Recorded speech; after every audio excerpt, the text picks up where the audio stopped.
I call this technique the relationship ladder.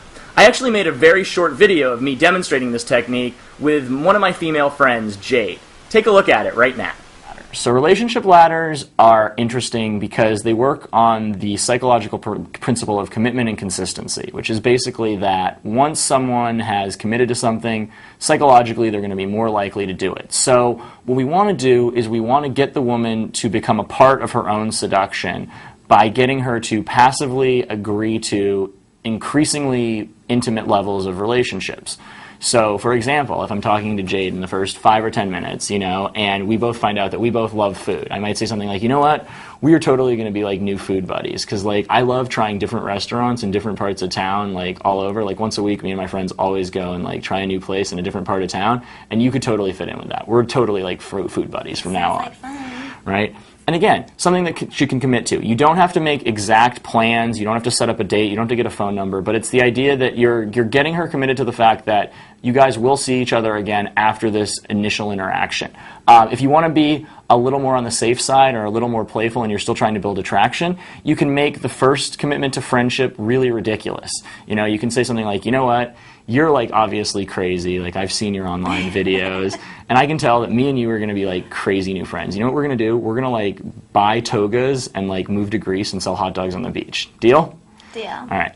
And again, even in the ridiculous situation, the psychological factor of commitment and consistency is starting to kick in. So that's our first relationship ladder. But remember, we want to build increasingly, because compliance builds momentum. The more a person complies or agrees with something, the more likely they're going to be to agree to something in the future. So we want to use these to consistently move forward. It's not just enough to just get one commitment, because you want to use that commitment to build on another one and another one until you have the kind of relationship that you want. So our next level is we want to get her committed to the fact that we're hitting on her. This is a really important part of every interaction between a man and a woman. As we talked about in the female psychology interview, a lot of the time guys do not display enough interest and women don't know what's going on. So by letting a woman know, prepping her that you are going to hit on her in the future, you're giving her nothing to object to right there, right? If I just say, I'm hitting on you now, she could say, I have a boyfriend, or I'm not available. But if I say, oh my God, I'm totally going to start hitting on you in the future, there's not really anything to object to, and psychologically that's going to be much smoother and much more buffered because it doesn't give anything to object to right away. So we always want to make sure that when we're prepping and we're building these relationship ladders, we're doing things in the future and not giving anything that the girl can object to right now. I get a lot of emails from students where they're like, I told the girl I was trying to get in her pants and she got freaked out. And it's yeah, if you do that right away and you don't put it in the future, that can be kind of a freaky thing for girls. So again, it's in the future and you're not committing to it right now. So I might start talking to her, and Jade is a very articulate young woman. So you always want to attach your hitting on to a compliment, right? We want to have that pushing and pulling, that mixing of both hitting on her and furthering the escalation. So I might say something like, just from talking to you, I can tell that most people probably meet you and they think you're kind of this party girl, but there's a lot more to you, and you're a pretty down-to-earth person, and that's really cool. And I mean that even though I'm totally hitting on you. And again, right now, you have a much bigger chance of that being accepted. I can also throw in that relationship ladder on something where we have something in common. So if we're both talking and we both have a band in common, or we both like the same type of books or music or types of places to go, then I can now compliment her on her taste and throw in that, and I mean that even though I'm totally about to start hitting on you.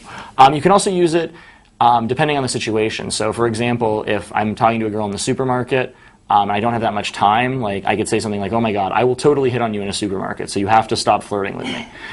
Because again, the more you can get her to agree to this, you're passively getting her to accept the fact that you're going to hit on her. It doesn't mean she's necessarily going to go for it, but at least now she's prepared for the fact that you're going to try to get a phone number or kiss her or see her again or take her home. So getting that commitment to hitting on her is the second step of the relationship ladder.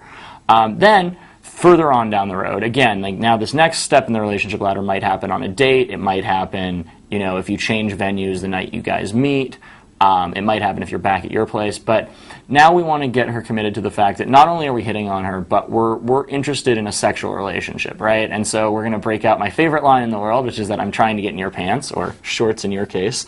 But here we want to express interest. We want to let her know that in addition to liking her for her personality, that we are sexually attracted to her, and we do eventually want the relationship to turn into sex. But again, we don't want to do this in a needy way or a pushy way. You don't want to do it in a way where it's like an ultimatum or anything like that. So again, we're going to tack this onto the back of a compliment. So I might say something like, as we kind of are talking, like, I can tell that you like have a really different side of your personality, and I can tell that like when you let that side out, that's really cool. Like, I bet you're like a really independent person.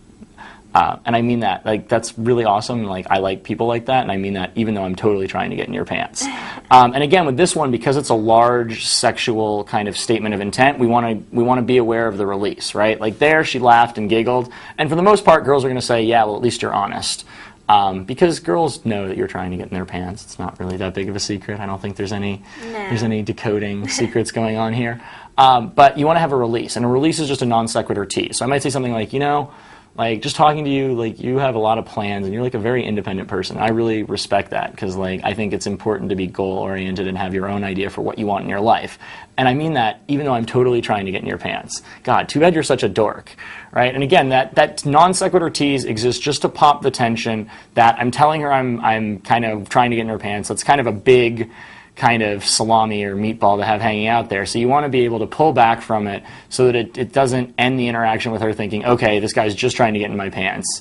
So that's the next one. And then the last one is something you want to do like as you've already been making out, as you've already been getting into the arousal process. And that's using the phrase, when we have sex. And the phrase, when we have sex, is something that can just be thrown in.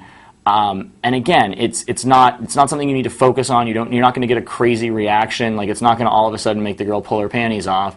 But by assuming the sale, you get the girl thinking about the idea of having sex with you, and you get her mind going there before her actual body will. So, I might say something if, like, the two of us have been making out, and it's getting really hot and heavy. I might, pull back a little and say something like, when we have sex, it's going to, like, melt the paint off the walls. Like, you are trouble. That's hot. Yeah. Or like, when we have sex, it's going to be like really, really hot. I can tell. Like, I can tell when we have sex, you're going to like let yourself go, and we're going to have to like make sure the neighbors aren't home.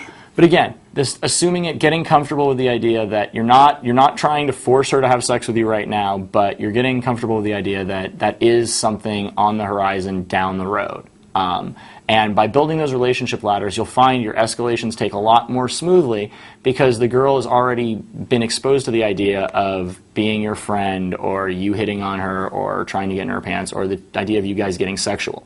So by getting it on the table first, ironically, you actually make it a lot easier to move towards. It's a lot of the time when guys want to be indirect, or they want to kind of try to pretend that like they just want a shopping buddy, or they're just going to go check out this restaurant, that then when they try to escalate things, it gets awkward. Whereas if the girl knows and she's enjoying the process, and you're being respectful of the fact that it's her decision, she's still in control. That's why it's important that you say you're going to keep trying. The overall idea with this stuff is to let her know that you're trying to hit on her and trying to get in her pants, and it's ultimately her decision to make. But it preps her for how you're going to act in the future, so there's no surprises. Relationship ladders are one of the best techniques for building attraction out there. They really are psychologically sound.